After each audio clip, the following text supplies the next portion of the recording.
네, 오늘은 하나님의 집 히브리서 3장 1절에서 6절 말씀으로 하나님의 집이라는 제목으로 말씀을 전하도록 하겠습니다.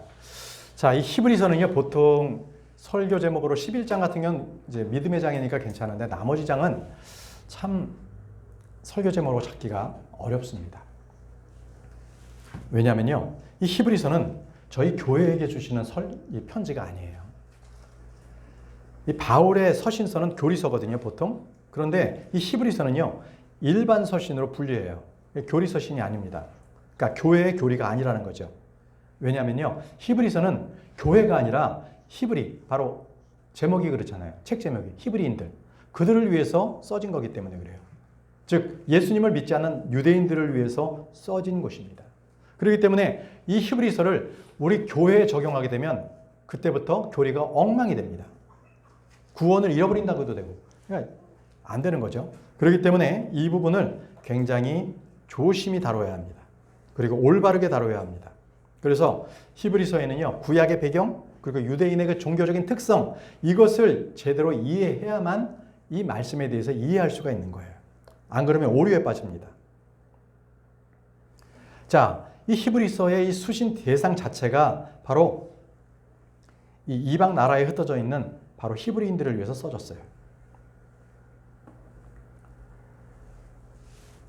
그들은 복음을 믿는 유대인들도 있었고요. 그들 중에는 믿지 않는 그러한 유대인들도 있었어요. 그래서 그들에게 예수님이 어떠하신 분이라는 것을 입증하기도 하고요. 그들에게 예수님을 알려주기도 한 것입니다. 자, 우리는 지금 히브리서 3장을 읽었잖아요. 히브리서 1장과 2장에는요, 분명 천사보다, 아담보다 더 월등하신 예수 그리스도에서 설명하고 있어요. 3장에서는요, 이제 모세보다 더 월등하신 예수님에 대해서 설명하고 있어요. 왜냐하면요, 여러분도 우리가 성경 공부에도 자주 우리가 접했던 것이지만 예수님께서 오셨을 당시에 유대인들은요, 모세를 우상시했어요. 굉장히 모세를 영웅으로 여겼고 크게 여겼기 때문에 그들이 예수님께 질문할 땐 꼭 이렇게 질문했어요. 보세요. 요한복음 8장 5절에 이때 모세는 율법 안에서 그러한 자들을 돌에 맞아 죽어야 한다고 우리에게 명령하였나이다. 그러나 당신께서는, 예수님께서는 무엇라고 생각하십니까? 무엇라고 말씀하십니까? 이렇게 반문할 정도로 우리 모세는 이렇게 말했어요 하면서 모세를 먼저 말합니다. 그게 유대인들로서는 모세가 자랑이었죠. 그리고 그들은 모세의 제자라는 것이 굉장히 긍지였어요. 요한복음 9장 28절에서 29절에 보게 되면요, 그때 그들이 그에게 욕하며 이같이 말하였더라. 너는 그의 제자나 우리는 모세의 제자들이라. 너는 그의 제자라는 것은 너는 예수님의 제자지만 우리는 모세의 제자야, 이렇게 말하는 거예요. 우리는 하나님께서 모세에게 말씀하신 것을 아노라 이렇게 했습니다. 근데 이것은 그렇지 않았어요. 그들이 모세가 얘기한 것이 하나님의 말씀이라는 것을 알았다면 그들은 예수님을 믿었었어야 돼요. 그렇지만 그들은 진정 모세를 알지 못했다는 것을 예수님께서 그들을 책망하셨습니다. 요한복음 5장 24절에 이는 모세가 나에 관하여 기록하였으므로 너희가 그를 믿었더라면 너희가 나를 믿었을 것이기 때문이라, 이렇게 말씀하셨어요. 자, 지금 제가 이제 히브리서 본문을 말씀드리기 전에 배경을 일단 기본으로 삼고서 말씀드렸습니다. 자, 이제는 본문 말씀으로 들어가겠습니다. 자, 히브리서 3장 1절입니다. 하늘에 속한 부르심의 동참자들인 거룩한 형제들아, 이런 이유로 우리 신앙의 고백의 사도이며 대제사장이신 그리스도 예수를 깊이 생각하라. 자, 성경에는 여러 사도가 나오지만 그리고 진정한 신앙 고백의 사도는 예수 그리스도십니다. 또 구약시대에도 많은 대제사장이 나오지만 그러나 여기처럼 바로 그 대제사장은 예수 그리스도십니다. 그렇기 때문에 우리는요, 오늘 말씀처럼 예수 그리스도를 깊이 생각해야 합니다. 자기 생각이나 자기 일에 따라서 고심하지 말고요, 오직 예수 그리스도, 그분만을 생각하십시오. 그분은 우리의 사도시고요, 신앙 고백의 사도시고요, 대제사장이십니다. 사람이 무엇을 생각하느냐에 따라서 그는 그렇게 됩니다. 무엇을 생각하고 누구를 따르느냐에 따라서 그가 영적인 사람인지 아니면 육적인 사람인지가 구분이 되는 거죠. 로마서 8장 5절에서 6절에 이는 육신을 따르는 자들은 육신에 속한 것들을 생각하지만 성령을 따르는 자들은 성령에 속한 것들을 생각하기 때문이라. 이는 육신적으로 생각하는 것은 사망이나 영적으로 생각하게 되는 것은 생명과 화평이기 때문이라. 자, 영적으로 생각하게 되면 생명과 화평이라고 말씀하십니다. 네, 성령의 일들은요, 바로 영적으로 생각하는 겁니다. 예수님을 깊이 생각하면 그는 영적인 사람이 돼요. 그러나 나의 어떤 일들, 나의 어떤 그 해야 될 것들을 막 생각하면 그것은 육적인 사람이 되는 거고, 그렇게 구분이 됩니다. 자, 2절 보겠습니다.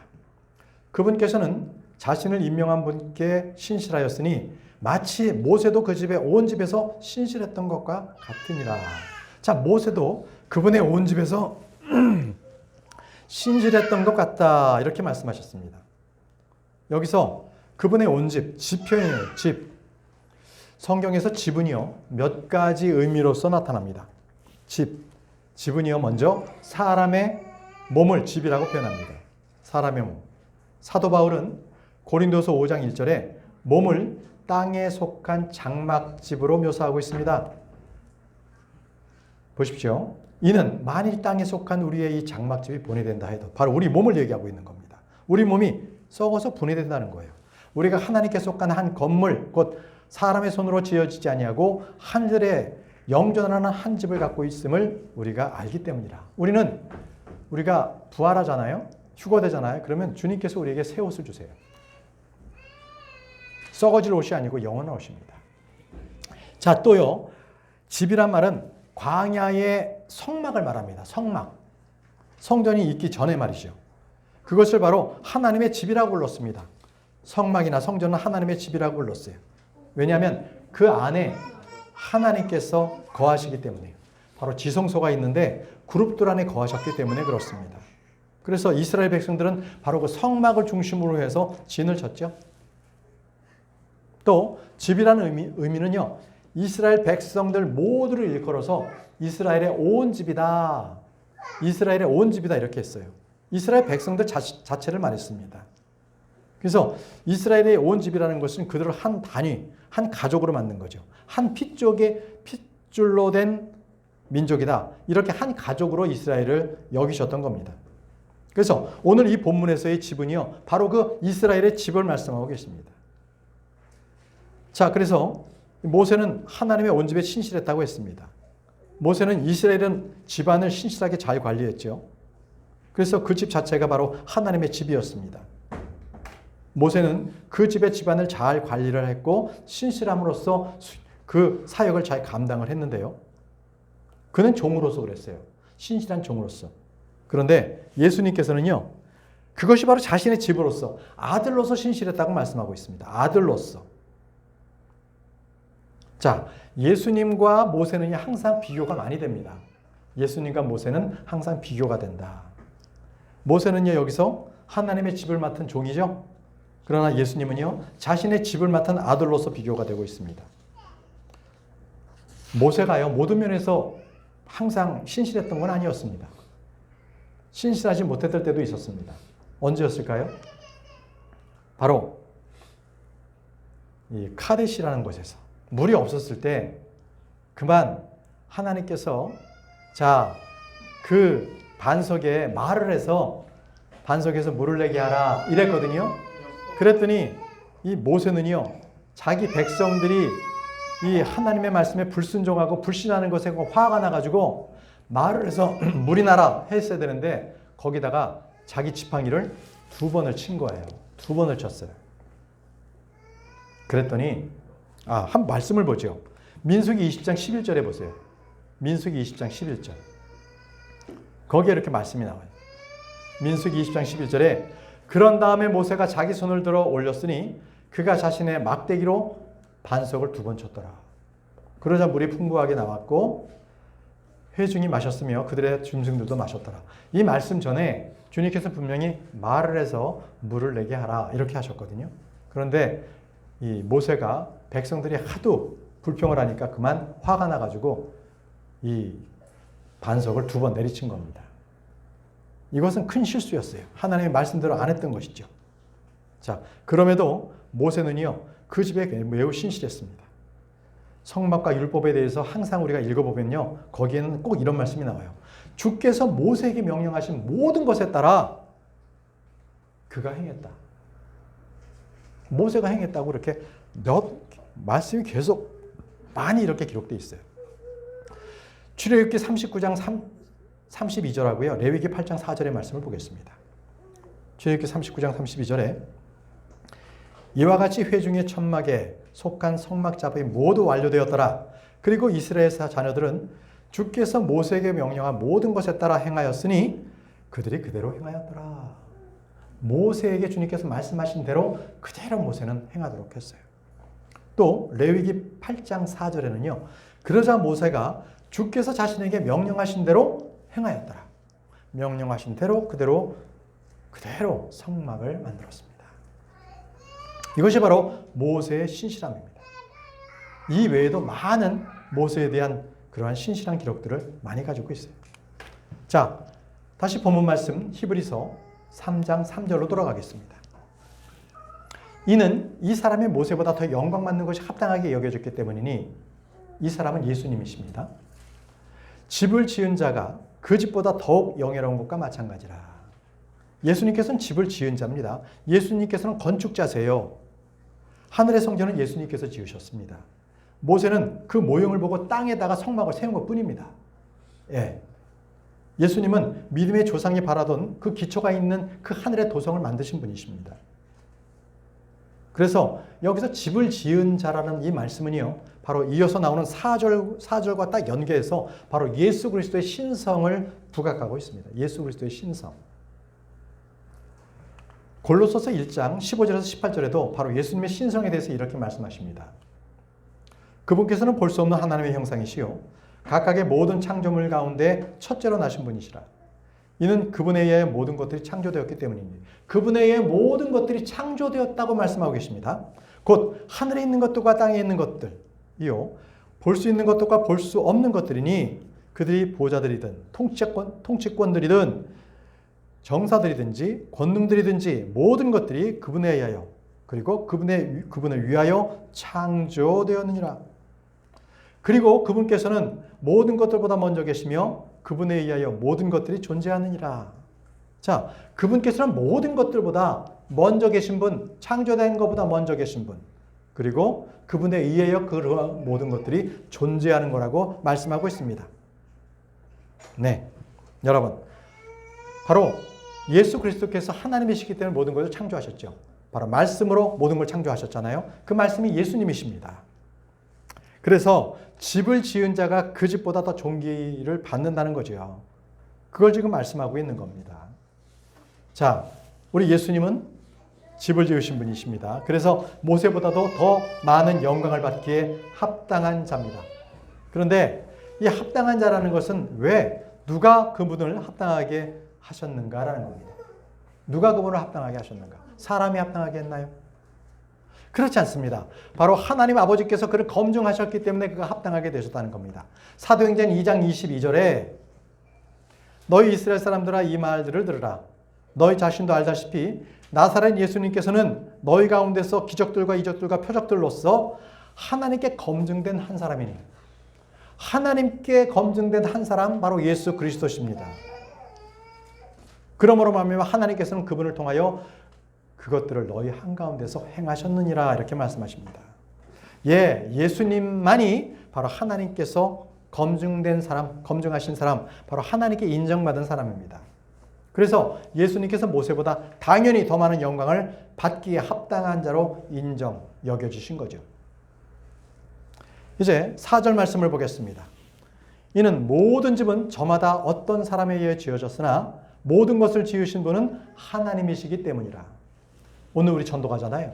저는 전도할 때 이 구절의 말씀을 자주 이용합니다. 먼저 사람을 만날 때는요. 먼저 인트로. 처음에 그분을 어떻게 접근하느냐가 중요하거든요. 자, 그분이 꽃집을 하잖아요. 그러면 와 정말 꽃이 많네요. 샤론의 장미꽃 좀 볼까요? 그러면 장미꽃은 있는데 샤론의 장미꽃은 뭐죠? 그러면 이제 샤론의 장미꽃을 한번 설명드릴까요? 이렇게 한다든지. 또 이 말씀처럼 사람을 밖에서 만나잖아요. 그러면은 밖에 보이는 건물을 나타내는 거죠. 자, 선생님, 저기 보이는 빌딩 보이십니까? 자, 저 빌딩이 그냥 세워졌을까요? 아니면 누가 설계했을까요? 아, 설계했죠. 그렇죠. 누군가 설계했고 누군가 시공을 했기 때문에 저렇게 건물이 세워진 겁니다. 그런데요, 모든 건물이 지은 사람이 있지만 그 모든 것을 지으신 분은 하나님이십니다 하면서 예수 그리스도를 설명하기 시작하는 거죠.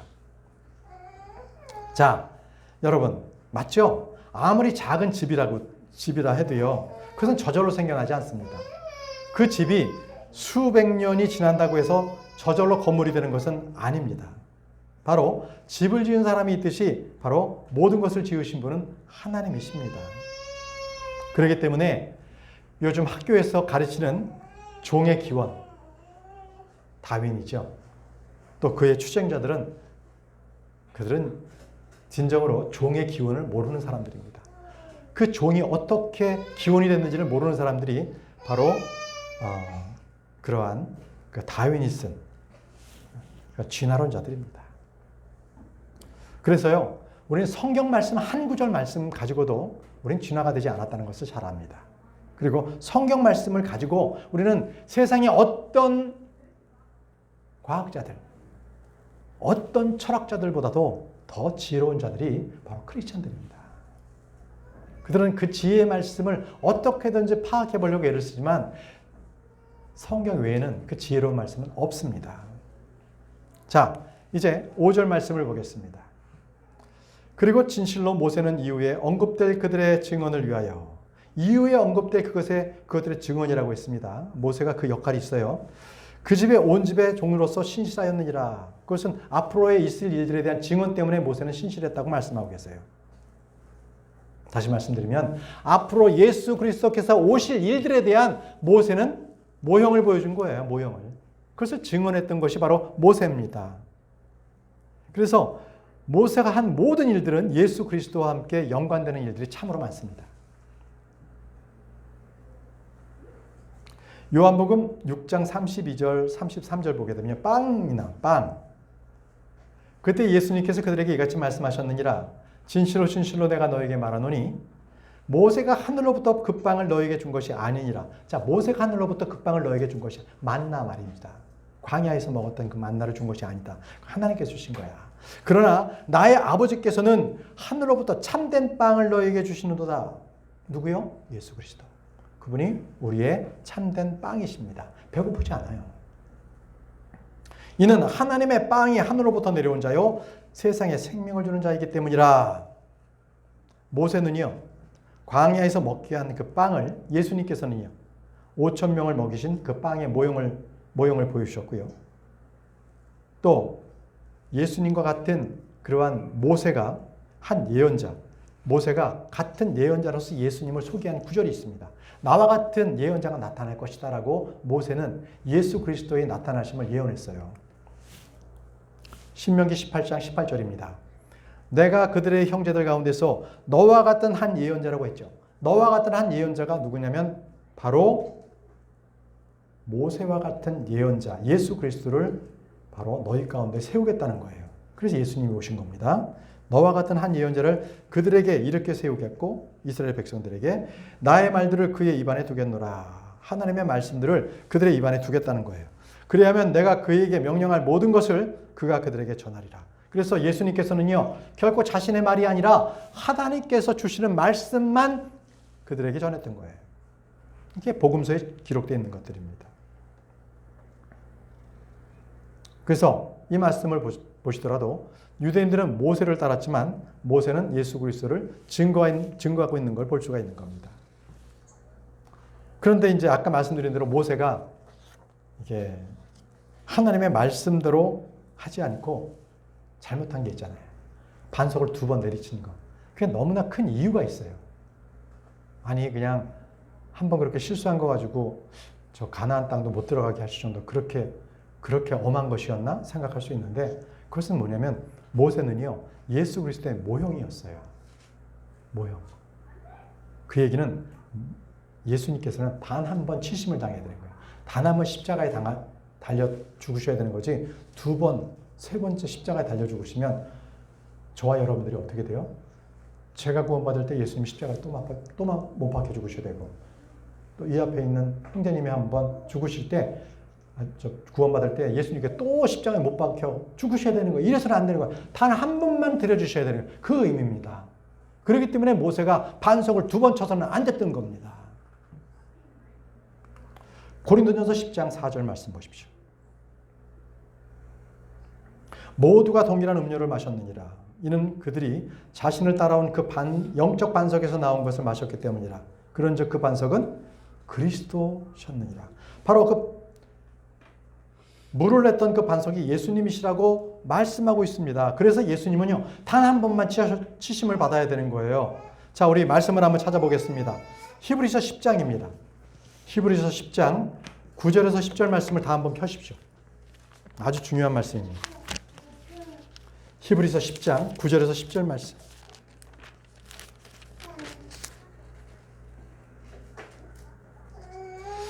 그때 그분께서 이같이 말씀하셨느니라. 보소서, 오 하나님이여, 저는 당신의 뜻을 행하려고 오나이다. 그분께서 첫째 것을 제거하시니 자신이 둘째 것을 확립하려 하심이라. 그 뜻에 의하여 예수 그리스도의 몸이 한 번에 완전하게 드려짐을 통해 우리가 성결하게 구별되는도다. 예수 그리스도의 몸이 단 한 번에 완전하게 드려짐을 통해야만 되는 겁니다. 두 번 드려져서는 안 되는 이유입니다. 근데 여러분, 이 예수님을 매번 십자가에 못 박히게 하는 종교가 있습니다. 그건 바로 로마 카톨릭입니다. 성당 가면은요, 그들이 매주일 드리는 이게 뭐라고 하냐면 미사라고 합니다. 미사. 미사가 뭐냐면 제사라는 뜻이에요. 그러니까 예수님께서 매번 죽어야만 되는 거예요. 매주 예수님을 이렇게 죽는 것으로, 그렇게 희생제사를 드리는 것이 바로 로마 카톨릭입니다. 그러나 분명히 말씀대로 그분은 결코 한 번 이상 치심을 당해서는 안 됩니다. 그래서 이 일 때문에 바로 모세가 안식의 땅으로 들어가지 못했던 이유입니다. 그러나 모세는 그 집의 종이로서 신실했던 사람이에요. 자, 6절입니다. 12절 3장 6절. 아주 중요한 말씀이고요. 어려운 말씀이니까 집중하십시오. 이거 참 어렵습니다. 이런 말씀 때문에 설교단에서 히브리서를 설교하기가 까다롭습니다. 자칫 잘못된 교리를 여러분들에게 전할 수 있기 때문에 그렇습니다. 제가 읽겠습니다. 그러나 그리스도께서는 그분 자신의 집을 다스리는 아들로서 신실하셨도다. 자, 이 부분입니다. 만일 우리가 끝까지 확신을 붙잡고 소망의 큰 기쁨을 단단히 잡는다면 우리가 그분의 집이라. 이 점이에요. 이 점. 만일 우리가 끝까지 확신을 굳게 잡고 소망의 큰 기쁨을 단단히 잡는다면 우리가 그분의 집이라는 이 대목. 4장도 마찬가지, 5장에서도 계속 이런 구절이 나타나거든요. 자, 결론적으로 말씀드릴게요. 이 구절은요, 저와 여러분들을 위해서 말씀하신 것이 아니라 히브리인들을 위해서 말씀하고 있는 겁니다. 지금 히브리서입니다. 히브리인들을 위해서 이 말씀을 하고 있습니다. 그래서 이 말씀을 교회에 적용하면 절대 안 됩니다. 왜냐하면요, 교회 시대는 이미 하나님의 집입니다. 저와 여러분들은 벌써 그리스도의 몸이에요. 이 교회는 바로 그리스도의 몸입니다. 살과 뼈입니다. 그분에 속한 몸입니다. 그래서 에베소서 1장 23절에는 교회는 이렇게 말합니다. 교회는 그분의 몸이요 모두 안에서 모두를 채우는 분의 충만함이라. 자, 교회는 그분의 몸이라고 했습니다. 그래서 여러분, 만약에 생각해 보셔요. 영원한 구원의 완전한 보장이 없다면 믿고 있는데 갑자기 타락했어. 또는 믿었다가 갑자기 자살을 했어. 그럼 그가 구원 못 받고 지옥에 갈까요? 그러면 이 말씀에 비춰보면 우리는 모두 그분의 몸이잖아요. 지체잖아요. 그러면 이 지체가 누군가는 지옥에 가 있고 누군가는 천국 가나요? 그럴 수는 없어요. 몸이기 때문에 한 번에 다 갑니다. 나뉘어 줄 수가 없는 거예요. 그걸 말씀을 드리는 거예요. 그래서 우리는요, 이 구원을 잃어버릴 수 없는 거죠. 로마서 8장 32절 보십시오. 로마서 8장 32절에 자기 자신의 아들을 아껴두지 아니하시고 오히려 우리 모두를 위하여 그분을 넘겨주신 분께서 어찌 친히 그 아들과 함께 또한 모든 것을 우리에게 값없이 주지 아니하시겠느냐. 결코 남김없이 아낌없이 우리 교회를 위해서 성도들을 위해서 주시겠다는 거예요. 결코 찔끔 주시고 자, 너 하는 태도를 보고 내가 구원을 결정할 거야. 이러시는 분이 아니시라는 거예요. 누구든지 예수 그리스도만 믿으면 그는 영원한 완전한 구원을 받은 겁니다. 그래서 아까 6절에 있는 그 만일 우리가 끝까지 확신을 붙잡고 끝까지 확신을 이거는 우리에게 하는 얘기가 아니에요. 히브리인들에게 하는 겁니다. 히브리인들. 그래서 이 시대에 저와 여러분들은요. 그분의 집이 되기 위해서 노력할 필요가 없어요. 이미 예수님을 믿으셨어요? 그럼 그분의 영적인 집이 됐어요. 교회를 이루었어요. 그분의 지체의 몸이 되었습니다. 자, 우리는 그랬어요. 예수 그리스도와 동일한 형상으로 우리는 이제 변할 거예요. 그분의 몸과 그분의 집이기 때문에 그렇습니다. 그래서 아까 말씀드렸던 히브리서 3장 6절은 우리를 위한 그러한 구절이 아니다. 그 구절에는 분명히 우리가 끝까지 확신을 굳게 잡고라고 말씀이 있는데 이것은 그 확신을 굳게 잡으려면 어떻게 해요? 행위를 해야 되잖아요. 우리는 행위 구원할 필요가 없어요. 뭔가 종교적으로 뭔가 제물을 드린다든지 또 절기를 지키는 이럴 필요가 없다는 거예요. 우리는 살아있는 돌들이에요. 그래서 우리는 예수 그리스도 안에서 계속적으로 우리는 바로 집으로서 건축되어지고 있는 그러한 존재들입니다. 그러나 히브리인들은 달라요. 그들은 지금 하나님의 전이 아니에요. 끝까지 믿음을 지켜야만 그때 하나님의 전이 되는 거죠. 예수님을 배척했던 히브리인들은요. 대환란 때 그들은 끝까지 그분의 굳건히 붙잡아야 돼요. 중간에 예수님의 믿음을 놓잖아요. 예를 들어서 666 표를 받는다든지 그 다음에 사탄에게 적그리스도에게 경배하잖아요. 그럼 그때 그들은 구원을 잃어버립니다. 누가요? 대환란 성도들, 유대인들은요. 우리랑은 달라요. 우리랑은 다릅니다. 그래서 그들은 끝까지 견디는 자는 구원을 받으리라. 바로 이렇게 그들에게 말하는 것이죠. 자, 분명히 6절에서는 우리가 그분의 몸이라고 했던 것은요.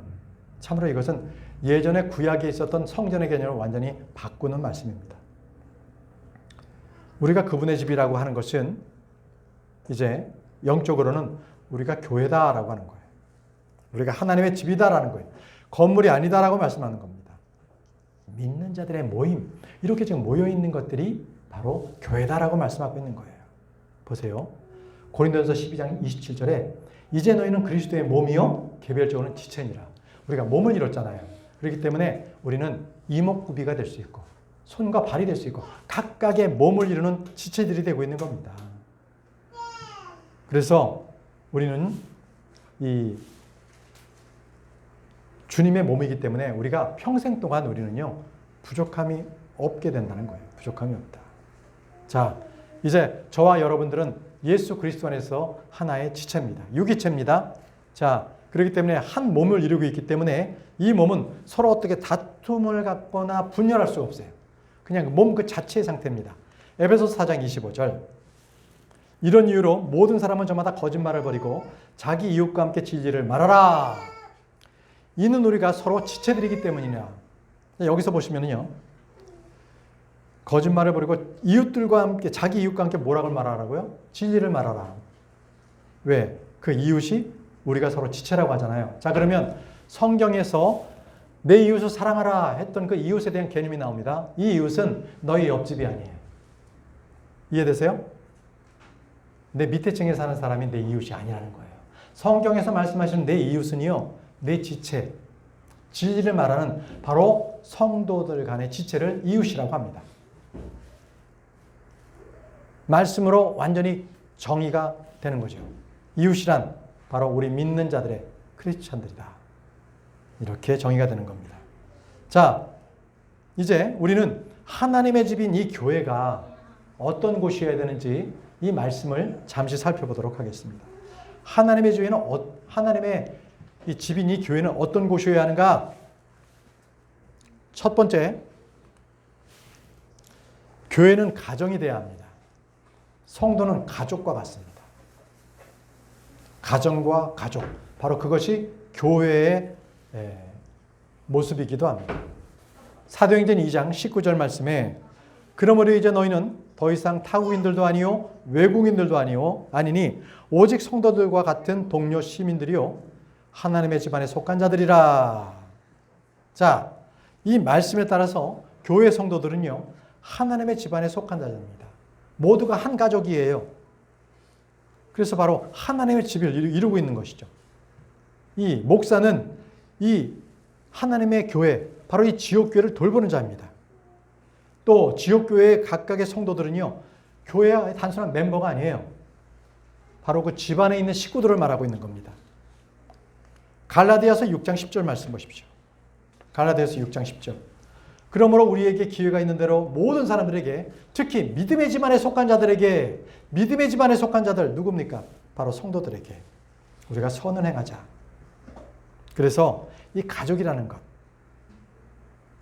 가족들에게 가장 중요한 것은 서로 신뢰와 사랑입니다. 이 가족의 결속력이 바로 이 사랑이라는 것에 나오는 바로 선한 행위입니다. 행위입니다. 감사하는 것은 우리 교회에서는 성도님들께서 그렇게 사랑으로 서로 선을 행하면서 서로를 이렇게 가족처럼 여겨주시니 참으로 감사합니다. 자, 두 번째 교회는요 배움의 장소입니다. 교회는 배움이 있어야 되는 거예요. 그냥 좋은 교제만 있어서는 안 되는 겁니다. 디모데전서 3장 15절. 디모데전서 3장 15절입니다. 다만 내가 오래 지체한다면 이는 내가 하나님의 집에서 스스로 어떻게 처신해야 마땅한지 너로 하여금 알게 하려 함이라. 이 집은 살아계신 하나님의 교회이자 진리의 기둥과 터전이라. 자, 하나님의 교회가 말이죠. 진리의 기둥과 터전이라고 말씀하고 있습니다. 네, 그렇습니다. 교회는 진리의 기둥이요 터전입니다. 그렇기 때문에 지역교회는요 하나님의 말씀을 가르쳐야만 합니다. 디모데전서 4장 11절에 이것들을 진정으로 가르치라 라고 말했습니다. 디모데에게 사도 바울은 이것들을 명령하고 가르치라라고 말했습니다. 사도 바울조차도 그는 모든 곳에서, 모든 교회에서 가르쳤다고 증언하고 있습니다. 근데 여러분, 요즘 현실은 어때요? 코로나19가 지나면서부터 우리 사회가 많이 바뀌었어요. 그래서 사람이 많이 있는 그러한 곳은 가기를 꺼려왔고요. 어떤 상점을 가서 물건을 구매하는 것보다는 인터넷으로 구매하는 것을 더 편해합니다. 또 성도들 중에서도요, 교회에 모임이 나오는 것보다는 인터넷으로 설교를 듣고 그것을 예배로 대체하는 분들이 꽤 많아졌습니다. 꽤 많았어요. 믿음에서 떠난 분들이 참으로 많아요. 그렇지만 우리는 진정한 킹제임스 성경으로 옳은 말씀을 배우고 있는 그러한 믿음을 갖고 있는 분들이기 때문에 말씀대로 모이기를 피하지 말아야 합니다. 우리는 주님께서 오실 때까지 더욱더 모이기에 힘쓰고요. 또 앞으로 뭔가 다른 일 때문에 행정당국에서 교회를 못 모이게 하더라도 우리는 모여서 계속적으로 주님의 말씀을 배우고 가르치고 이렇게 해야 합니다. 그것이 바로 교회예요. 세 번째, 교회는요 치료를 받는 거예요. 치료를 받는 것. 자, 누가복음 4장 18절 말씀입니다. 주의 영이 나에게 임하시니라. 이는 그분께서 가난한 자들에게 복음을 선포하시도록 나에게 기름을 부으셨기 때문이라. 그분께서 나를 보내셨으니 상한 마음이 된 자들을 치유하게 하기 위함이요. 상한 마음을 치유합니다. 포로가 된 자들에게 구출을 선포하기 위함이요. 사탄 마귀에게 포로가 된 자들에게 예수 그리스도의 진리로 그들이 자유함을 얻습니다. 눈먼 자들의 시력을 회복하고 상처 입은 자들의 자유를 자유롭게 놓아주기 위함이요. 자, 주님께서는 상한 마음이 된 자들을 치유하고 상처 입은 자들을 자유롭게 하시는 분이십니다. 그래서 지옥교회는요, 건강하고 온전한 사람들이 모이는 것이 아니라 바로 죄인들이 모여서 자기의 죄들을, 자기의 상처들을 드러내는 곳입니다. 복음서에 보면 이런 기록이 있죠. 자기의 아들이 마귀가 걸렸어요. 제자들에게 맡겼는데 제자들이 마귀를 쫓아내지를 못해. 그러니 그 아버지가 얼마나 절망을 했습니까? 마찬가지예요. 병 낫기를 위해서 뭔가 고심 때문에 교회에 왔는데 교회가 그것을 채우지를 못해. 상한 영을 가지고 왔는데 위로받기를 원하는데 위로받지를 못해. 자, 그것은요, 바로 예수 그리스도께서 그 교회에 계시지 않기 때문입니다. 강단에서 올바르게 하나님의 말씀을 선포하지 않았기 때문에 그들은 하나님의 말씀 대신 세상의 철학 얘기를 하기 때문에 바로 능력이 없는 겁니다. 모든 교회마다 크게 잘못되고 있습니다. 그들이 교회에서 영적인 새로움이나 신선한 기름 부음이나 질병의 치유를 못 받는다면 그때는요, 교회를 위해서 중보를 기도해야 합니다. 우리도 교회에 어려움이 있다. 교회를 위해서 중보 기도하십시오. 그것이 바로 교회입니다. 교회는 진료소와 같습니다. 치료받는 것입니다.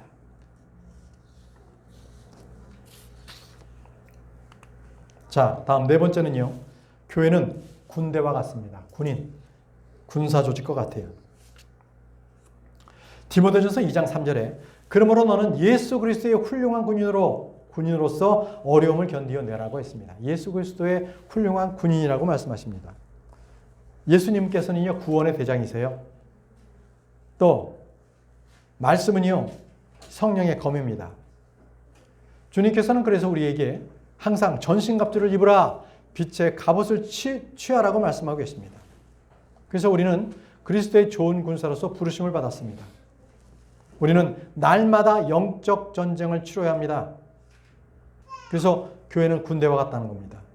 질서가 있고요, 명령이 있고요, 복종이 있는 것이 교회입니다. 믿는 자는 이기는 자입니다. 그래서 교회에서 우리가 말씀으로 무장을 받고 세상에 나가서는 영적 전쟁을 치러야 하는 것이 바로 전쟁터입니다. 여러분, 우리는 교회에서 이렇게 말씀을 듣고 그 말씀으로 무장하고 세상으로 나가서 세상과 싸워야 합니다. 악한 마귀를 쫓아내야 합니다. 자, 다섯 번째입니다. 다섯 번째, 마지막입니다. 교회는 변화의 장소입니다. 변화의 장소. 로마서 12장 2절 말씀에 그런즉 이 세상에 동화되지 말고 오히려 너희는 너희 생각을 새롭게 함으로써 변화를 받을지니 너희로 하여금 하나님의 선하신 뜻과 기꺼이 받으실 만한 뜻과 완전하신 뜻이 무엇인지 입증하게 하려 함이라 라고 하셨습니다. 그래서 교회는요, 세상의 어떤 문화나 정치나 철학이나 조직들이 들여와서는 안 됩니다. 세상은 유행을 따르지만 교회는 언제나 본질을 따릅니다. 하나님의 말씀을 따릅니다. 그래서 그 말씀으로 사람을 변화시킵니다. 그래서 교회는 변화의 장소이기도 합니다. 사람들은 예뻐 보이려고 화장도 하죠. 성형수술도 합니다. 옷도 멋있게 입습니다. 그러나 우리는요, 영적인 단장을 합니다. 마음을 꾸미는 일을 하십시오. 교회는 성도들이 이렇게 영적으로 꾸밀 수 있도록 말씀으로 그 모든 것들을 제공하는 것입니다. 말씀 외에 다른 것은 교회에 있을 필요가 없습니다. 자, 이제 말씀을 마무리하겠습니다. 지금 이때는 주님께서 오실 마지막 때입니다. 그러나 저와 여러분들은요, 지금 살아있는 돌들로서 이 하나님의 집인 교회를 이루어가고 있습니다. 이루고 있죠. 주님께서 저 공중에 오실 때에 우리는 호련히 저 하늘로 들림받아서 올라갈 것입니다. 교회가 올라가는 것입니다. 그렇기 때문에 우리는 그때까지, 주님이 오실 때까지 인내하기 바랍니다. 그리고 오실 때까지 하나님의 집인 이 교회를 세우는데 뛰어난 모든 성도님들이 되기를 간절히 바랍니다. 자, 다 같이 자리에서 일어나셔서 찬송가 591장 나 어느 곳에 있든지를 찬양하겠습니다.